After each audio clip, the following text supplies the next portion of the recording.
What is it?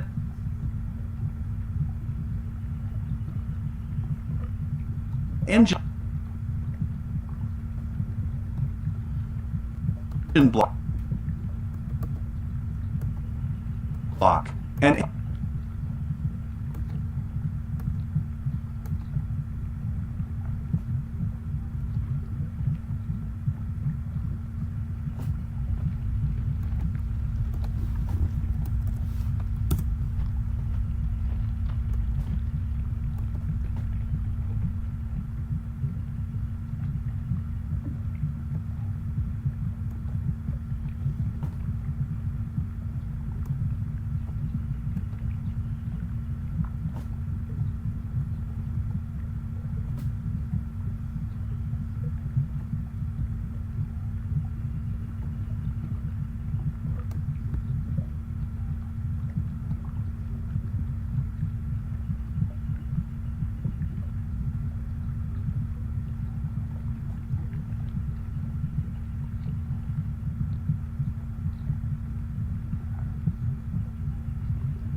The reason we exist is because you cannot stay ahead of all threats.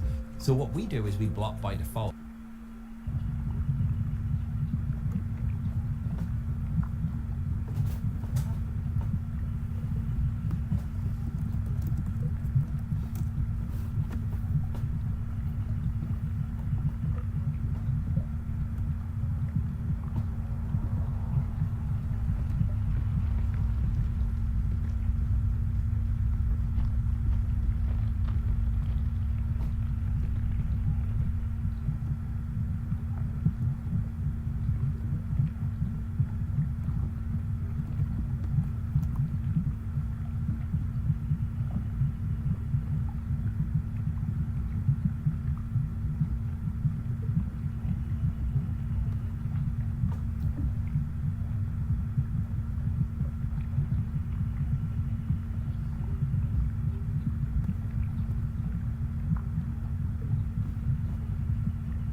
Hey, one sec. Let me clear up that that screen real quick. Yeah, gotta make sure we know where we're at. So we are at the ASE Engine and Brake Training, week 1, day 4, session 1. What I like to go over is the jobs that we could offer, as well as learn how to get underneath the hood and work on some things, and maybe even make some money in between. So the jobs that we could offer individuals, we're doing a lot of in-person stuff too. So where it's going to be actually going through different vehicles. And if you've already been on the channel, we've done plenty of oil changes. We've done some. Those are jobs that you technically can start doing as soon as we actually set it up. I would like to start doing more 6-minute videos on how to do it. Any money right now via this way, and then I would like to take a few other people with me. So with that being said, you are going to see a lot of jobs that are going to be done around, and a few of the jobs that we can offer, as I would say, people who've done it for like a year or so, maybe 2. I guess you could say I'm about like 3 years in, 8 years of driving trucks and things of that nature. So oil changes and minor oil leaks, brake jobs, the disc and the drum, engine diagnostic, air filter, PCV valve replacement, serpentine belt replacement, engine mount replacement, brake pad replacement, brake rotor replacement, cable adjustment. These are all jobs that if you get through with the ASE, even before you do ASE, this is jobs that you can learn how to do and get paid for. Now, in future videos, but for right now, I want y'all to have those ideas and thoughts in your head on jobs that I can do to get paid, that and it only take you like less than 2 hours to do, you know. But that's neither here nor there. We're going to get into that later. Now, we are really here to understand the engine block, which is the heart of the vehicle, and for good reason. This robust structure houses all these essential components that work together, foundation upon which everything else relies: cylinders, pistons, and cooling ducts, all nested within its cast metal embrace. So again, it's what houses the cylinders, the pistons, and the cooling ducts. All right, that's one thing that you have to understand. So when somebody asks you what does the engine block house, we know that it's the cylinders, the pistons, and the cooling ducts. All right, when you pop open your car's hood, what you're looking at is more than just an assembly of parts into motion. The engine block plays a pivotal role in this process by containing the cylinders where fuel ignition ignites and expands, pushing pistons that ultimately turn the crank. So, all right. So, interestingly, hold on. Let me go ahead and show y'all this article that I'm using.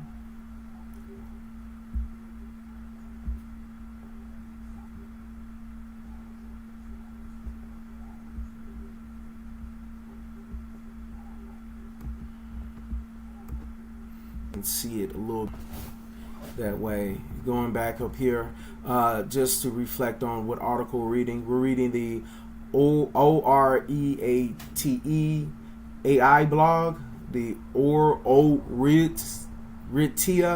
I don't know how to spell that.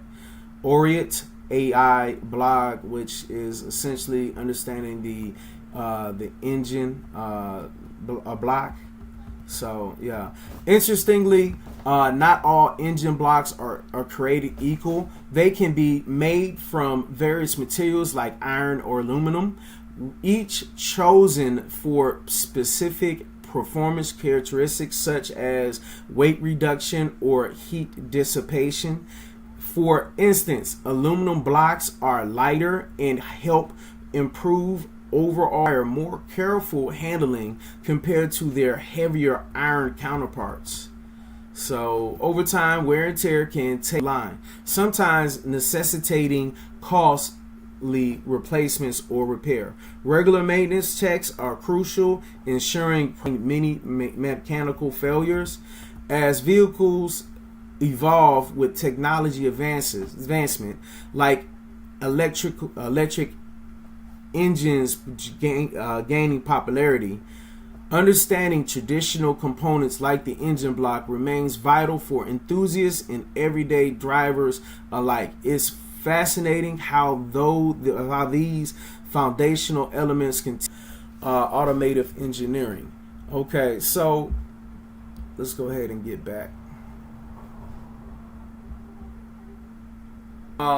It has the cylinders, the pistons. It has the cooling ducts in there where they have passages that help where it might flow through the coolant or it might flow through air depending on the making of it. So yeah, the engine block sits right up under the cylinder head. The exhaust systems generally come from the cylinder head, where it's like at least the intake at least going into the cylinder head, and then we have the exhaust that goes there too. So that there, so when we talk about the engine block itself, that's where it's doing all this. All right, let's go ahead and move on. So what I would like us to really concentrate on after we have examined is to get familiar with it. So we need to be able to identify just the pieces and components that belong to the engine. Well, they always try to show you the cylinder head, and we're not looking for that. We are looking for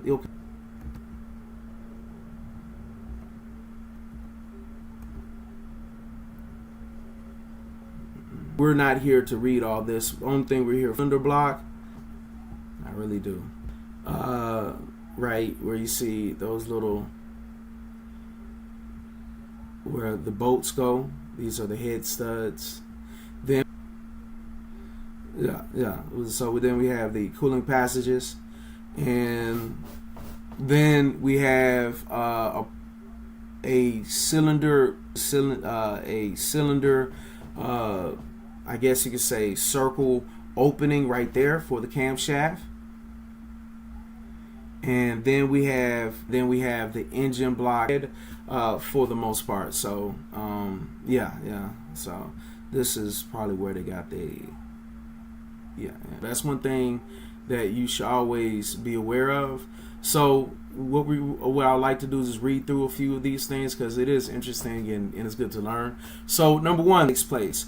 They are generally made of large size and have holes to form a seal with the piston. The number of cylinders holds power and the size of the engine.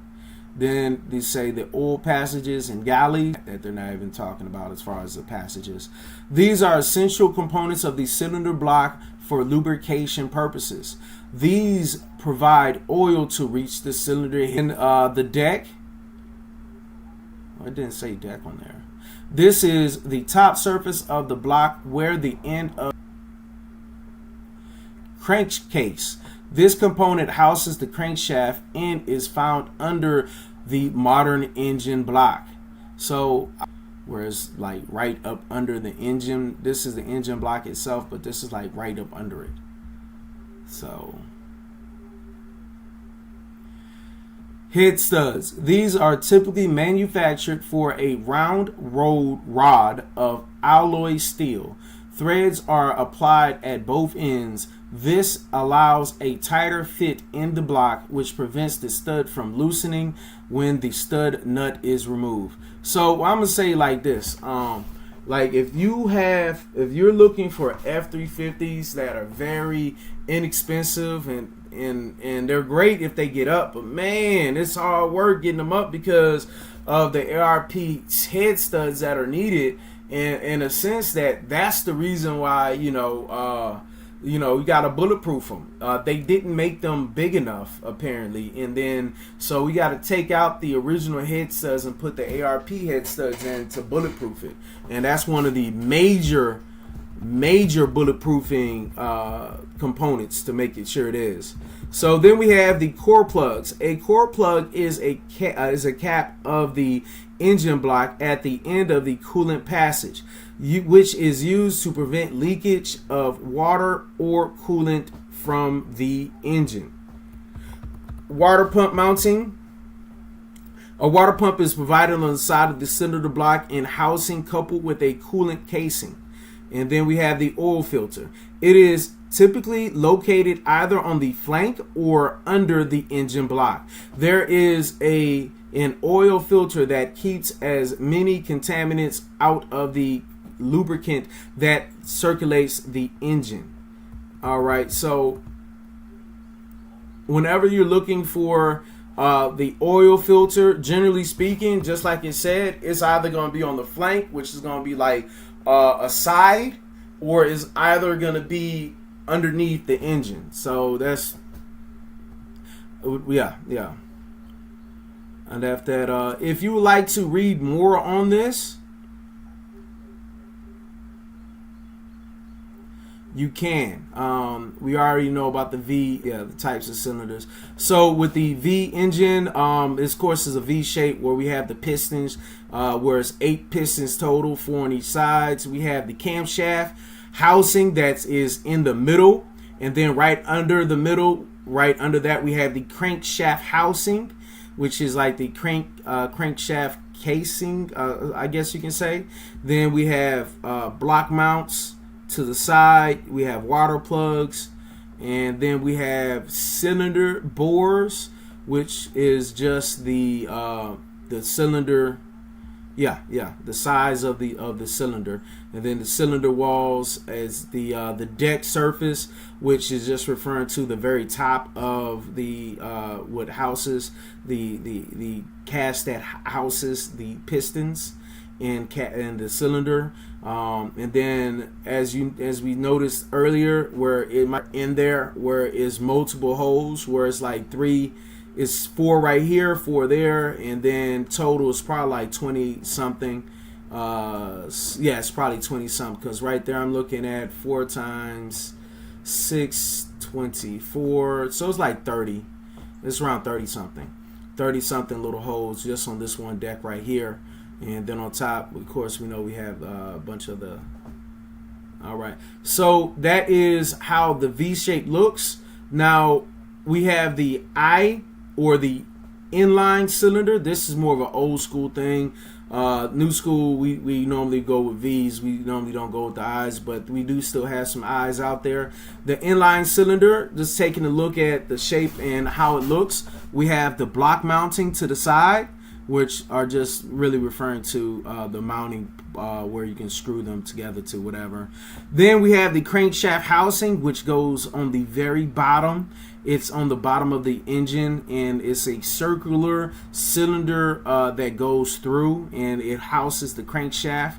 Then we have the camshaft housing, which goes on top of it, which from there you see. And then we have the infamous housing for the pistons, which will then have the cylinder bore and the cylinder wall, as well as the water jacket and the deck surface. So again, the deck surface, the opposed engine or boxer engine cylinder, which this is a very interesting one, if I would say so myself. Very interesting. So the boxer in 2 rows of 2 cylinders are set as opposed to each other. They are also known as pancake engines. They require very little headroom, as the engine compartment can be very small. These are commonly seen in Subaru and some other high-speed engines. All right, so when we talk about problems that we face with engines, I just say it like this: I did not realize that they had this out there. This is very interesting to see. Very interesting. All right. Yeah, so let's go ahead and move on. So the problems with it, one of the first big problems with cylinder blocks is leakage of external engine coolant. Number 2 will be worn or cracked cylinders. Number 3, porous engine blocks. So those will be the top 3 problems of a engine block. All right. So leakage of external engine coolant. This leak could be from the water pump, radiator, heater core, or a loose hose. Sometimes it can also be due to, all right, this leak can be from water pump, the radiator, heater core, or loose hoses. Worn or cracked cylinder. After the cylinder has been in operation for a long time, wear inside the cylinder is a common problem. This can damage the smooth machined wall and affect the sealing by piston rings. It can be avoided by increasing the bore size. Yeah, so it's got to go and get machined. And the third problem will be porous engine block. This is usually caused by contaminants that enter the metal. This often happens while the manufacturing process is going on. You can't avoid this problem because that's where the cylinders and other engine parts of an internal combustion engine. So now I hope I've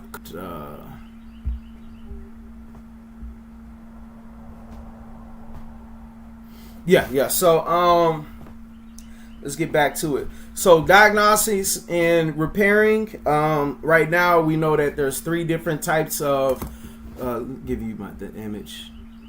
I'm sorry about that. I ain't trying to hide myself. All right, yeah. So right now we know it's 3 different failures that does happen.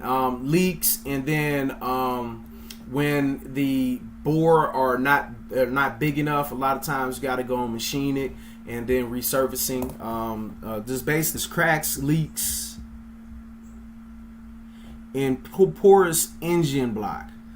So it's cracks, leaks, and porous engine blocks. That's issues with it. We've checked out a few diagrams, which is good. So we knocked out checking out the diagrams. We've seen with the V, the V engine, the I engine, and then the monstrosity that was the box engine. That was very interesting. Some things I never really thought I'll see, but okay, all right, moving on. So we do understand the main purpose behind the engine block, and trying to figure out how to repair, and then looking at questions concerning the ASE that will be about the engine block in the engine set. Let's go ahead and learn from some other professionals so we can get our mechanical game up. All right.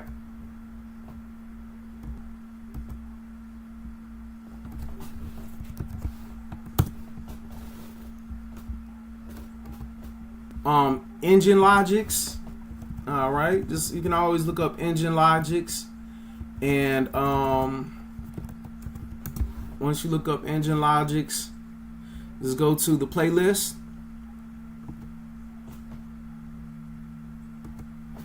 and as you see, there are a lot of different playlists that we have, where we have a bunch of different car shows. So you're gonna find more car shows than anything else.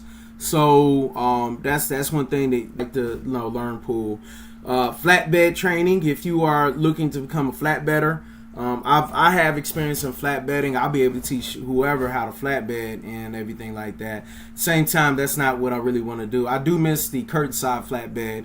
Drone studies. If you like to learn how to fly drones, I do a lot of that at the car shows. A lot of times what I would do is I will fly my drone and catch live activity as far as when the vehicles come in and everything like that. So that's what you see. So it's a bunch of different car shows mostly, and then there are repair videos of me repairing the NPR. Normally I call it Chronicles when it's something that's real that needs repair. As you can see right here, we have the Infinity Chronicles, which is basically one of the vehicles that was sold earlier. H-Town car shows. So again, man, there are different states: Miami, Mississippi, Alabama, of course Georgia, but yeah, just really just the Southeast mainly. Then they even have a West Coast car show. So that's something that if you are into, you can check out. And all it is just showing all of the cars that were there. I'm very in tune and get it. After I look inside and see how the front compartment is, and I really maximize on that engine compartment. You know, I'm not gonna front. If it has a truck surface or something, but if the truck bed is normal, I'm not gonna be looking at it. And then we have Tesla Takedown. We have General man. There's a lot, but right now we are looking at the ASE engine and brakes. So let's go ahead and get to there. About the engine block, and then we're going to call it quits. What is the engine block? An engine block is the foundation of an internal combustion engine. The engine block contains cylinders where the pistons move up and down during combustion. It includes passages for coolant and oil to flow, maintaining optimal operating temperatures, and its design ensures alignment and stability for these moving parts while withstanding high temperatures and pressures generated during engine operation. Smoothly and reliably. A well-maintained engine block is vital for the overall health and performance of the vehicle. What is the difference between a long block and a short block? Well, the short block is just the block assembly. It does not come with a cylinder head. The long block does come with a cylinder head.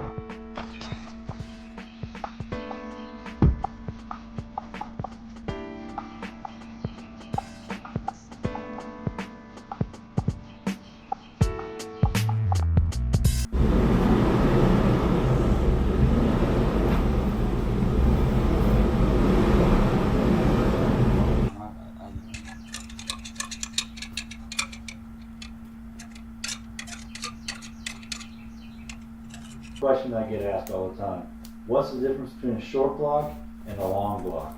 So a short block is going to consist of the block and the rotating. On the other hand, is going to have the heads, valve cover, possibly the harmonic balancer, and the oil pan. So it's going to be more of a complete engine. And also, a short block and a long block shouldn't be confused with a small block and a big block. A small block and big block refers to the physical size of the engine. Small blocks are smaller, big blocks are bigger. And thanks for watching. If you want to see more tips and how-to videos, make sure you subscribe. Did you know that sugar with cinnamon and apple cider vinegar can make you forget you ever had type 2? This is the strangest method I've ever seen. Hi guys, this is Lisa from The Savvy Professor. In today's video, we'll discuss the difference between short block and long block engines. Which is better? But first, let's look at the differences. So, the main difference between these short block and long block engines is the level of completeness. A short block engine typically only includes the engine block, crankshaft, connecting rods, and pistons, while a long block engine includes those components as well as cylinder heads, camshafts, valves, and other features. Imagine you're building a house. A short block engine is like pouring the foundation and framing the walls, but not installing the doors, windows, or a roof. A long block engine is like having a complete frame with walls, ceiling, and doors already installed. Another difference between short block and long block engines is their price. Short block engines are generally less expensive than long block engines since they have fewer components. However, they may require more time and effort to assemble since additional features need to be added to complete the engine. Let's take a scenario where your engine is like buying a laptop with all the bells and whistles included. The two also differ in flexibility. Since short block engines are more base-backed, which makes them ideal for high-performance applications where weight and size are important considerations. On the other hand, long block engines are more complex. A short block engine is like a basic smartphone that can be customized with different apps and features. A long block engine is like a smartphone with many features and accessories that may not be necessary or useful for everyone. But are there any similarities between short block and long block engines? Both short block and long block engines serve the same primary purpose, which is to provide power to a vehicle. They both use internal combustion to convert fuel into energy, which is then used to turn the wheels. They're also made up of the same basic components. To sum up, which is better, short block or long block? Disadvantages. Short block engines are generally less expensive and can be customized more efficiently, which makes them a good choice for those additional components such as cylinder heads and camshafts. Thanks for watching. They just collect this animal matter from... Hey guys, Motorcar Nut here. All right, so let's get to it. Yeah, so again, I really wanted us just to go over what is the engine block, then also going over the short, the long, that stuff, getting into the diagnosing and repairing portion. That's what we're going to do later on today. So right now we're about to go ahead and hit lunch, but before then, let's go ahead and talk about just the biggest differences of the short and long. The short block has generally is the block itself in the crankshaft, essentially, and then the long block will be the cylinder heads, the valves, even the oil pan might be in there. It's really the complete picture that's needed. So one of the main primary reasons why people might get a short over a long will be to customize it more, because in that way, once I get that short block, I can put my cylinder heads I want with the colors I want and the function I want, or even with the pan. I don't see the purpose of doing that. You gotta have a certain pan that go with it, so who knows. But besides that, we're going to go ahead and ride out. We're going to come back, and then when we come back, we're going to go into, again, the diagnosing and repairing of an engine block, and then going over questions that might be on the ASE exam. And let's go ahead and make that move.